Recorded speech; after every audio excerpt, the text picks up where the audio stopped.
নোয়াখালীর বেগমগঞ্জ উপজেলার বাণিজ্যিক শহর চৌমোহনীর মোর্শেদ আলম কমপ্লেক্সের কনভেনশন হলে অনুষ্ঠিত হল চৌমোহনী ব্লাড ফাউন্ডেশনের ৫ম প্রতিষ্ঠাবার্ষিকী।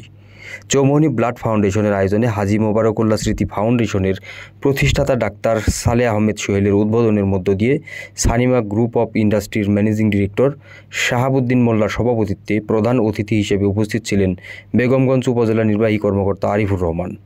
অতিথি হিসেবে আরও উপস্থিত ছিলেন লাইফ কেয়ার হাসপাতালের প্রতিষ্ঠাতা পরিচালক ও সংগঠনের উপদেষ্টা ডাক্তার আবু তাহের, রাবেয়া প্রাইভেট হাসপাতালের চেয়ারম্যান ডাক্তার আবু নাসের, জেলা জামায়াতের সেক্রেটারি মাওলানা বুরহান উদ্দিন। অনুষ্ঠানে চৌমোহনী ব্লাড ফাউন্ডেশনের স্বেচ্ছাসেবীদের সেরা রক্তদাতা, সেরা রক্ত গ্রহণকারী, বিভিন্ন দুর্যোগ সর্বোচ্চ সেবা প্রদানকারী ও নানা সময়ে সংগঠনের সাথে যারা স্বেচ্ছাসেবী হিসেবে কাজ করেন তাদেরকে সম্মাননা ক্রেস্ট প্রদান করা হয়। এরপর প্রধান অতিথি ও উপদেষ্টা মণ্ডলীকে সম্মাননা স্মারক প্রদান সহ লটারিতে বিজয়ীদের মাঝে পুরস্কার বিতরণ করা হয়।